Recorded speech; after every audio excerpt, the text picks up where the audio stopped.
Here's my pink thing that the dogs hate, so we'll see if they attack me.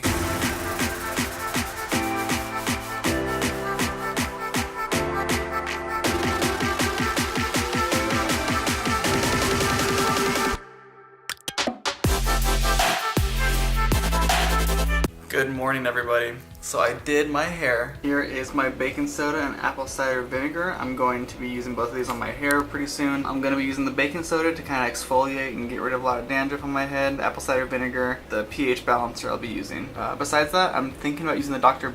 Bronner's. Here is my Dr. Bronner's and water mixture dilution. It's about a tablespoon to 2 cups of water. I'm hoping this is going to help me with my hair. My name is Adler, and I'm sharing my journey of self-improvement through neuroscience with all of you. My purpose is to try to express to you that anybody and everybody can achieve happiness. Anybody and everybody can achieve what their wildest dreams are. As long as you are willing to put in the effort, as long as you're willing to follow steps and patterns that are undoubtedly shown to work. So guys, I finished my shower. I did a Dr. Bronner's and ACV rinse. So I used a Dr. Bronner's as a shampoo. I diluted 1 tablespoon in 2 cups of water, and then I used 1:4 ratio of ACV or apple cider vinegar with water. I used that as the rinse afterwards. Let it sit in for about 5 minutes, and then I rinsed it out. I had some really gnarly dandruff. I'm hoping that it helps take care of that. The sun is out. It literally just stopped raining. Like, there's scary clouds and everything still. So what I'm gonna do is after it dries, I'm gonna put some coconut oil on it and let the coconut oil kind of sit and take care of anything that's on there, help moisturize it. If I need to tonight or tomorrow, then I'll do the baking soda and apple cider vinegar rinse. I wanted to try the Dr. Bronner's first and see how that worked. Onyx and I did my hair earlier. If you could tell, it's all shaved. I also shaved here with the clippers, and I shaved not here. Can you guys see it? I'll probably shave in a couple days. Today is day 2 of our second Buteska. There's only 10 Buteskas in our 100-day challenge, so we're already on our way. Again, if you guys are new, Buteska is a 10-day cycle. It's like a 10-day challenge, if you want to think of it that way. I haven't eaten anything yet. I think it's about time to break my fast. I stopped eating around 7:30 p.m. last night. I'm gonna pick up eating here around 11 a.m. I wanted to share that our original plan was to move to the Azores and stay there in the middle of the Atlantic Ocean. We were gonna move there and stay there. My aunt has a home out there that we were staying at, and we were hoping to get jobs while we were out there and support ourselves when we were there. But that didn't quite work out for us. We came back in December. We've been living back in the center of LA ever since, about December 13th or so. About 2 months now that we're back here, which is the amount of time that we were in the Azores, 2 months. I want to talk to you guys about kind of what our plan was when we went there and why we came back. There's quite a bit of a story that's there. I'll probably just start with what our plans were to go there and then what happened. I'm going for my run. It's around the block, and our block's here about 1.5 miles all the way around. It's beautiful. It's sunny. The sun's just blasting on us. And we got clouds up. Oh, it's so beautiful. Onyx is making the run with me, although I think she's only gonna do about half of it or a quarter of it. I'm not sure. Here's my pink thing that the dogs hate, so we'll see if they attack me. So I finished my run.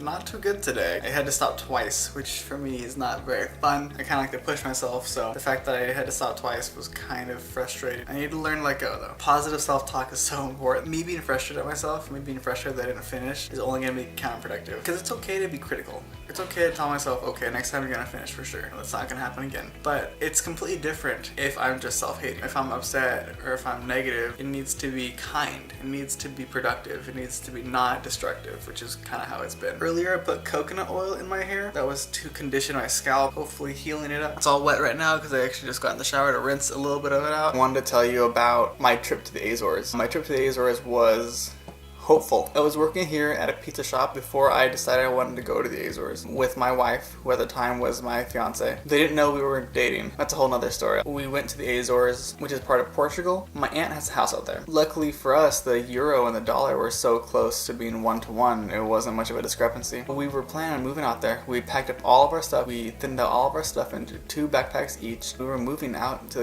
another country. We were planning on getting jobs and becoming citizens and working there for the rest of our lives. We went to immigration, and immigration said no. They said, no, if you're going to leave the country, you have to talk to your own embassy first. You have to talk to your own people first, and then organize it with them. The other option is to get my citizenship first. Because my great-grandma was from the Azores, we had the thought that it'd be a little bit easier for us to get our dual citizenship. So we were hoping that that would be kind of a shoo-in. It turned out that was a lot harder than we thought. Here we were in the Azores. We'd been there for about 1.5 months. We found out this news. We cannot get jobs because we're not citizenship. We're not citizens. We can't really do anything besides be a tourist there. And so because of that, we had to come back to the United States. We came back to the United States and we're starting what we were going to start in the Azores. We wanted to start a YouTube channel about our experiences and essentially this, changing who we are with neuroscience. Except it was going to be in the Azores, which was paradise. It was so beautiful there. It worked out better for us to come back. That's my really brief version, going to the Azores and back. 2 months worth of stories in a foreign place where we didn't have jobs. We kind of just hung out, had a lot of fun.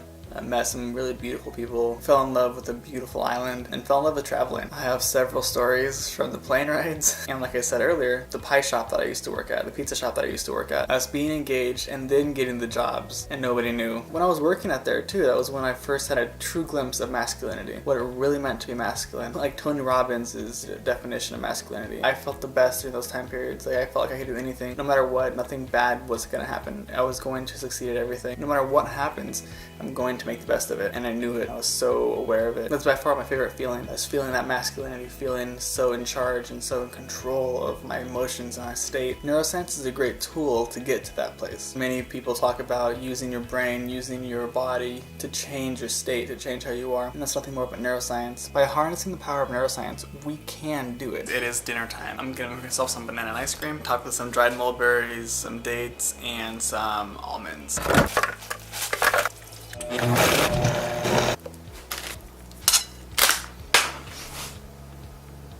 Want to sign off for the night? Alright guys, well my name is Adler. I love you, and good night.